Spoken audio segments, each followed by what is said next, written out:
Hi guys, welcome back to our new vlog. So ఈరోజు vlog అయితే మీరు thumbnail లో చూశారు కదా.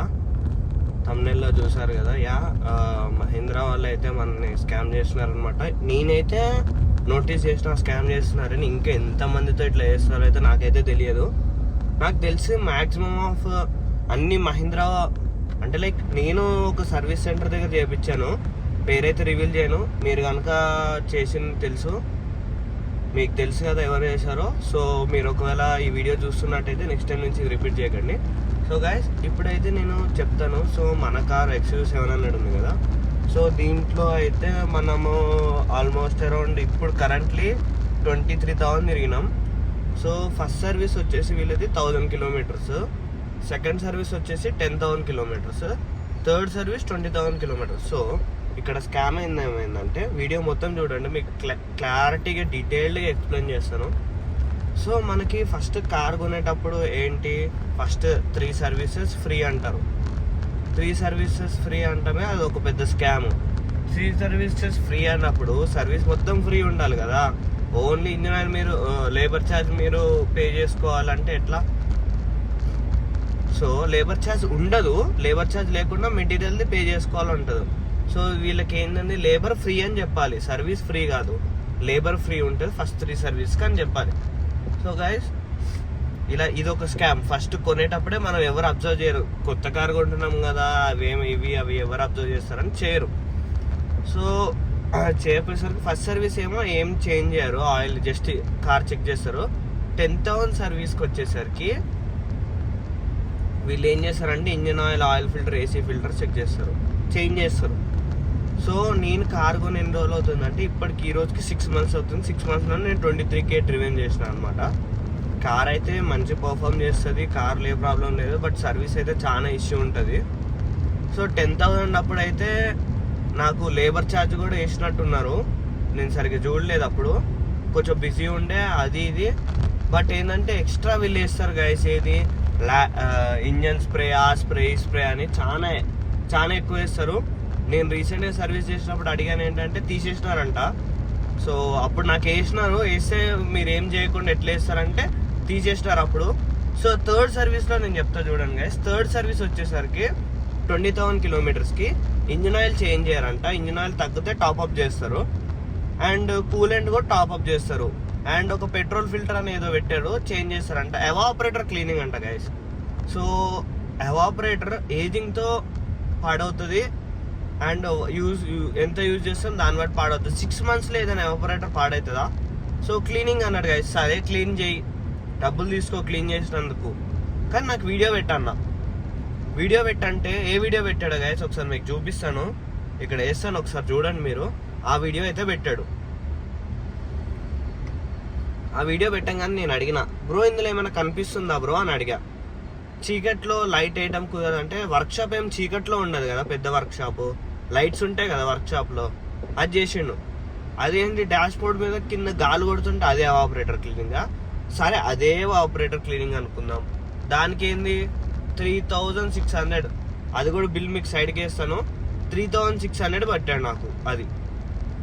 సో నేను గట్టిగా మాట్లాడితే అది తీసేసినాడు. సరే ఓకే, తీసేసిండు. అండ్ నా car 23K driven, brake pads పోయినాయి అన్నాడు. నెక్స్ట్ పంచాయతీ చెప్తాడు, బ్రేక్ ప్యాడ్స్ పోయినాయి అన్నాడు. సరే బ్రో ఫోటో పెట్టాను, అది కూడా పోయినాయి కదా ఫోటో పెట్టాను. అది కూడా ఫోటో ఒకసారి నేను పెట్టిన, వాళ్ళు పెట్టిన ఫోటో ఒకసారి మీకు రైట్ సైడ్లో డిస్ప్లే చేస్తా చూడండి. హెల్త్ కొంచెం బాగాలే, సీజన్ చేంజ్ కదా. అండ్ ఈ డిస్ప్లే చేసా కదా, చూసారు కదా ఆ ఫోటో.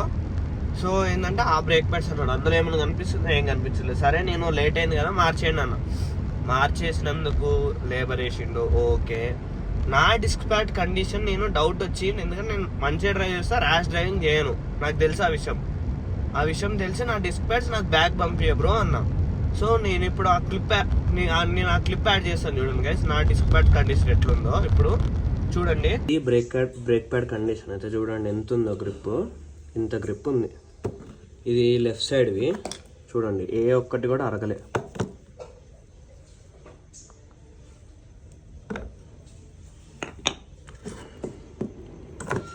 ఇది లెఫ్ట్ సైడ్ అయిపోయిందా, ఇంకా రైట్ సైడ్ కూడా చూపిస్తాను చూడండి. ఇది రైట్ సైడ్ది, కొంచెం కూడా అడగల.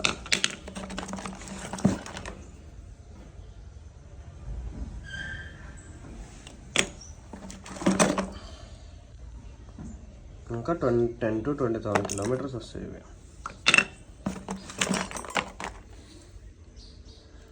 చూడండి, సో అదైతే నా డిస్క్ ప్యాడ్ కండిషన్ అనమాట. మార్చి నేను నెక్స్ట్ డే కాల్ చేస్తా చూసిన తర్వాత, బ్రో ఏంది బ్రో ఈ డిస్క్ ప్యాడ్లు బాగానే ఉన్నాయి కదా ఎందుకు మార్చినావు అంటే, బ్రో అది వైర్ టచ్ అవ్వగానే మార్చాలంట. అంత డిస్క్ ప్యాడ్ 50%గా నీది వైర్ టచ్ అవ్వ మారాలంటే ఆ 50% డిస్క్ ప్యాడ్ వేస్టే కదా మరి.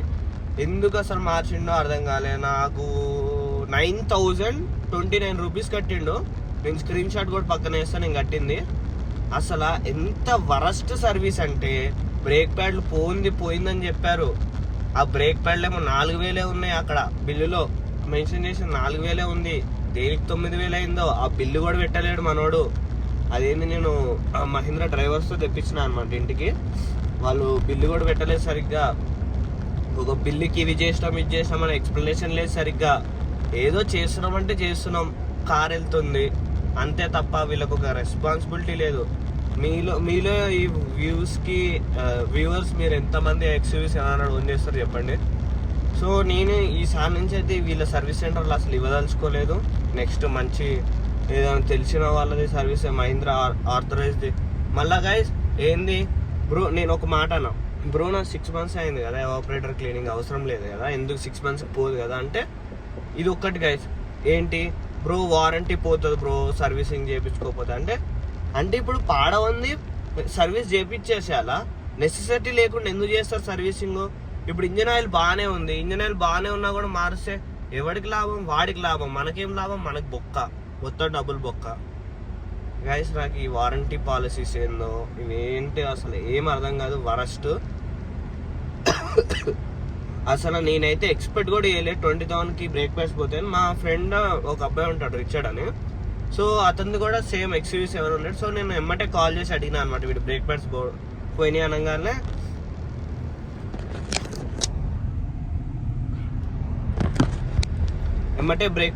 అనగానే రిచర్డ్ అనే మా ఫ్రెండ్కి కాల్ చేసి అడిగితే, అరే ఇట్లా ఎంతకు పోయినాయి రా నీ బ్రేక్ ప్యాడ్స్ అంటే, హీ వాజ్ లైక్ 50,000 అన్నాడు. 50,000కి నాకు 20,000కి అయింది అంత ర్యాష్ డ్రైవింగ్ కానీ. వాడు కొని కార్ కొని 1 year పైన 2.5 years అవుతున్నట్టుంది, 2 years అవుతున్నట్టుంది. Same car same colour. So అయితే 50,000 అన్నాడు. నేనేంది 20,000, 21,000, 22,000కి ఎట్లా పోయినాయి బ్రేక్ ప్యాడ్స్ అని. మనంతా సాఫ్ట్ రివ్యూన్, ఏం ర్యాష్ డ్రైవింగ్ లేదు, నీట్గా కరెక్ట్గా ఎప్పటికప్పుడు టైం టు టైం సర్వీస్ ఇస్తూ చేస్తుంటే వీళ్ళకి ఏదో బిల్లు వేయాలి అంతే. ఇప్పుడు లైక్ కార్ వచ్చింది, కార్కి ఒక 10,000 కావాలి, బిల్లు వేయాలి అంతే.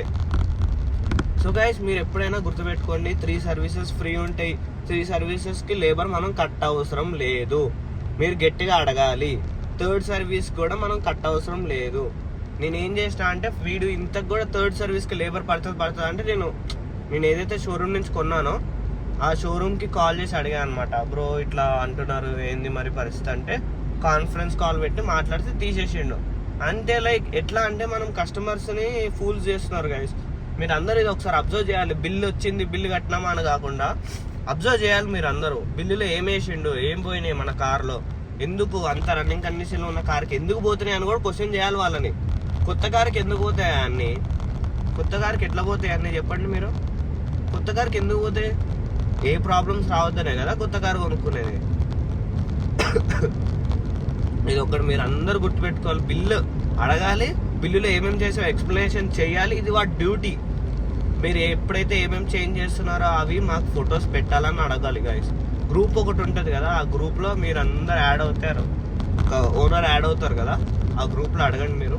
ఏం కాదు, ఆ మేనేజర్ ఉంటాడు, సర్వీస్ అడ్వైజర్ ఉంటాడు, మెకానిక్ కూడా ఉంటాడు, అన్ని ఫొటోస్ వస్తాయి. మీరు అన్ని ఫొటోస్ అడగాలి కూడా, మీ రెస్పాన్సిబిలిటీ కూడా అడగటం. అడిగిన తర్వాత వాళ్ళు ఎక్స్ప్లెనేషన్ ఇవ్వకపోతే మేనేజర్ కాంటాక్ట్ అవ్వండి. మేనేజర్ కూడా అవ్వకపోతే మీ కార్ మీద తీసుకెళ్ళండి, బిల్ పే చేయను అని చెప్పండి, అప్పుడు పక్కా రెస్పాన్స్ ఇస్తారు. 100% రెస్పాన్స్ ఇవ్వాల్సింది. ఎందుకంటే డబ్బులు ఎవరికి ఊరికే రావు కదా. నేను ఈ వీడియో అసలు చేయొద్దు అనుకున్నా, కానీ ఏంటంటే లైక్ చేయాలి, ఎందుకంటే అందరిలో అవేర్నెస్ రావాలని చేస్తున్నా. సో మీరు ఎప్పటికన్నా గుర్తుపెట్టుకోండి, ఇలాంటి ఇష్యూస్ వస్తాయి. మీరు కూడా మీ ఫ్రెండ్స్ ఎవరికైనా ఎక్స్క్యూస్ ఏమైనా ఉంటే షేర్ చేయండి ఈ వీడియో, వాళ్ళకు కూడా తెలుసుకుంటుంది. అండ్ కార్ పర్ఫార్మెన్స్ అయితే నెక్స్ట్ లెవెల్ గైస్, చాలా బాగుంది, ఏం ఇష్యూస్ అయితే లేవు. ఈ స్కామ్ అయితే నాకు తెలిసి ఇంకెంత చాలా మందికి అయితే జరుగుంటుంది. ర్యాట్ రిపెలెంట్ స్ప్రే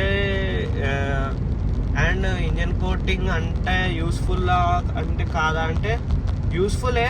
అంటే ఇట్ డిపెండ్స్ అపాన్ యువర్ ఎక్కడ పార్క్ చేస్తారు, చెట్టు కింద లేకపోతే మీకు ప్రాపర్ షెడ్ ఉందా, అంతే. ఇప్పుడు ఇంజన్ అనేది దుమ్ము పడుతుంది, ఆబ్వియస్గా క్లీన్ చేసుకుంటే సరిపోతుంది, దానికి ఇంజన్ కోటింగ్ అవసరం లేదని నా అభిప్రాయం. ఎందుకంటే వీక్లీ వన్స్ ఎట్లనో వాషింగ్ చేపిస్తారు కదా. కానీ వాటర్ కొట్టకండి గైస్, వాటర్ కొడితే ఏమవుతుంది అంటే సెన్సార్స్ ఉంటాయి, కొన్ని పోయే ఛాన్సెస్ ఉంటాయి. అంటే హై ప్రెషర్ ఉంటుంది కదా, మీరు నార్మల్గా క్లాత్ చేసుకొని క్లీన్ చేసేసేయండి, అది బెటర్ ఉంటుంది. అండ్ గైస్ మన కార్కి అయితే ఇప్పుడు సూన్ మనం పీపీఎఫ్ చేస్తున్నాం అనమాట, PPF or colour change. So మీరే కమెంట్స్లో చెప్పండి ఏది చేద్దామని, కలర్ చేంజ్ చేద్దామా పీపీఎఫ్ చేద్దామా అని. సో నాకైతే కలర్ చేంజ్ అని ఉంది, ఎందుకంటే లైక్ గైస్ మనం పీపీఎఫ్ చేసి అంత వాల్యూ ఎందుకు, ర్యాప్ చేయించుకున్నాం అనుకోండి కలర్ చేంజ్, కొంచెం మనకు కూడా కొత్త కార్ డ్రైవ్ చేస్తున్నట్టు కొంచెం యూనిక్నెస్ ఉంటుంది కదా. మనం ఎప్పుడైనా స్ట్రీట్స్ మీద వెళ్తుంటే యూనిక్నెస్ ఉంటుంది. మళ్ళీ ర్యాప్ ఎట్లానో పీపీఎఫ్ ఒక 5 years ఉంటుంది, ర్యాప్ ఒక 2.5 years వస్తుంది. 2.5 అంటే డిపెండ్ అపాన్ మెయింటెనెన్స్ కదా. సో 2 years వస్తుంది. ఇది ఏంటంటే లైక్ మీరు మెయింటైన్ చేసేదాన్ని బట్టే గాయస్, ఏదన్నా సరే పీపీఎఫ్ కూడా తొందర పాడైపోవచ్చు, కానీ మీరు మెయింటైన్ చేసేదాన్ని బట్టి. నేనైతే ర్యాప్ ఒక 2 years అనుకున్నాను, ఒక కలర్ అనుకున్నాను. సో నేను ఒకసారి ఇఫ్ పాసిబుల్ పిక్చర్ ఇక్కడ పెడతాను, let me know in the comment section ఎట్లా అనిపించిందో. సో గైస్ ఈ వీడియోకి అయితే ఇంతే అనమాట. Thanks for watching, let me know in the comment section ఎట్లా అనిపించింది. అండ్ మీకు ఎవరికైనా డౌట్స్ ఉంటే ఇన్స్టాగ్రామ్ డిఎం చేయండి, లేకపోతే కమెంట్స్ పెట్టినా నేను రిప్లై పెడతాను. Till then bye bye guys.